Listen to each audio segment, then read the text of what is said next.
Norman Jewison's 1975 science fiction movie Rollerball, based on a story by the screenwriter William Harrison, is as misunderstood as any science fiction movie of the 1970s. Starring James Caan, Shane Rimmer, John Houseman and Moses Gunn, Rollerball gives us a distinctly 1970s looking future. Caan plays Jonathan E., people don't have surnames in Rollerball world, who is the most successful player in a brutal global sports ball game called Rollerball, which involves a cannon, a stainless steel cannonball,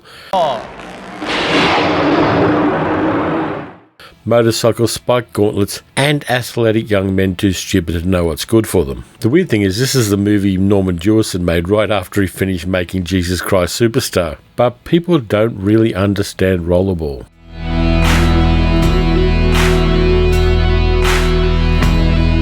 Let's look at the basic absurdity of Rollerball's world.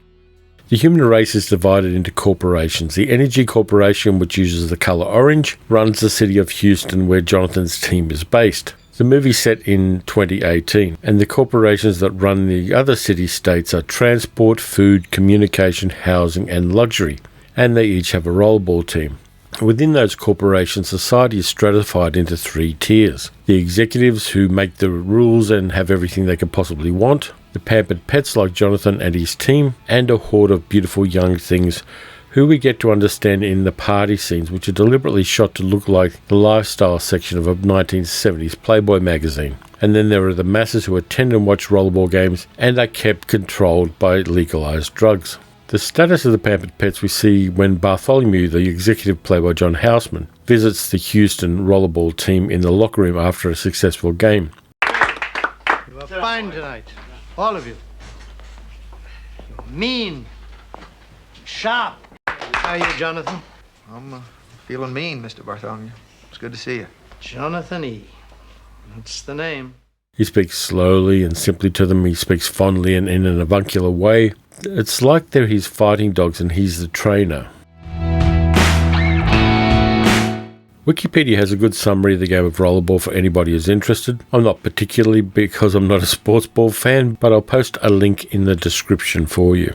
James Caan, who was on a career high at the time, is good in half of the role of Jonathan E., the shucks good old boy jock, team leader and coach of the next generation of rollerball players is there. But there are other aspects of the character that Caan doesn't do so well. Jonathan's an unreliable narrator. He tells one of his corporation-supplied girlfriends, played by Pamela Hensley, who's quite good in the role, that he lost his wife, played by Maude Adams, because one of the corporate elite wanted her. But as he later discovers, that isn't the truth. Ella, his wife, has built a life with a new husband, including a child. She's either brainwashed or has decided that the comforts offered by the corporation are what she wants. When they reunite, she sleeps with Jonathan to convince him to retire from rollerball, as the corporations requested. No player is greater than the game itself. It's a significant game in a number of ways. The velocities of the ball, the awful physics of the track. It's not a game a man is supposed to grow strong in, Jonathan. This gives him the strength to deal with the end of their relationship, and he here raises the multi-vision footage he has of their life together as a symbolic closure. In Jonathan's world, all relationships are transactional and a commodity like the bread and circuses. Where Caan is weakest is Jonathan on his spiritual quest. He talks with his trainer, the awkwardly named Cletus, played by Moses Gunn, who remembers the before times. He goes to the computer archive in Geneva to better understand how the world got the way it is. The computer called Zero is a glitchy water-cooled box curated by a doddery old fart played whimsically by Ralph Richardson. Richardson's character is worried because the machine has just lost the only records of the 13th century, including Dante's Inferno, and the implication is that the sum total of human knowledge is on its way out. Jonathan finds out that Rollerball was created to prove to the masses the futility of individual effort. It's almost like the corporate elites have never seen any sports ball event ever. People follow teams, but they totally and always stand on individual players. But the elites want Jonathan to quit because he's become individually popular. Doesn't make a lot of sense. They changed the rules of the game to turn it into straight up murder ball. No penalties, no breaks, just jocks killing each other with steel balls, motorbikes and spiked gauntlets, while they roller skate around like Olivia Newton-John in Xanadu. Jonathan is pissed off, but we never entirely see that. He's just had to turn off the life support of his bestie Moon Pie, played by John Beck, who was turned into a hunky vegetable in a deliberate act of murder in a previous game. So Jonathan E. decides to win the rollerball game to show the corporates, well, I suppose individuals matter. But the real message of Rollerball is this: Jonathan E. achieves nothing. When he wins the game, the corporations aren't going to listen, the fans aren't going to rise up and overthrow them. All you get are lots of dead people, a number of them killed by Jonathan himself. If we extrapolate a little, at some stage in the future of that world, a problem is going to arise that requires historic information to address it. And the world won't have that because nobody backed up the big bubble machine in Geneva.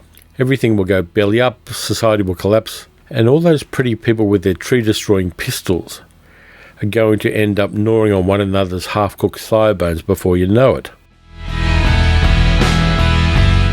So, at its essence, Rollerball isn't about a cool, brutal sports ball game at all. It's about how a civilization was destroying itself while everybody watched television. Yes, the movie is a classy product, the classical music, the slick production values. We get lots of 1970s futuristic brutalist architecture. We get quality acting, mostly by Moses Gunn and John Houseman, cutting-edge stunt work, and this was one of the first movies to give stunt performers screen credits. But ultimately, Rollerball is a dystopian scenario with no redemption.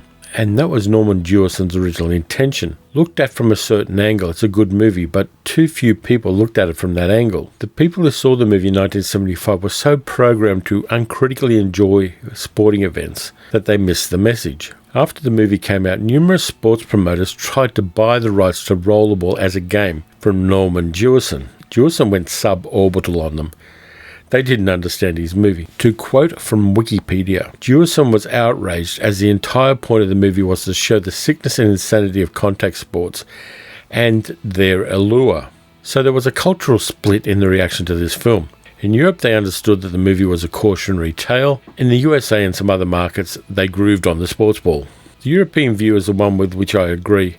Contact sports are monstrous enterprises. They damage young people as part of their business model, and we're only starting to learn the full extent of the long-term brain damage caused by repeated blows to the head during contact sports. The 2002 remake of Rollerball tried to fix the structural issues of the original movie, but not even the director of Die Hard, John McTiernan, and the inclusion of Jean Reno could save that turkey from the chopping block. Having said all that, Rollerball's an interesting film. It works well when it works well, and at other times it's clumsy and awkward, and the world building kind of falls apart. But nonetheless, it is worth checking out if you haven't already.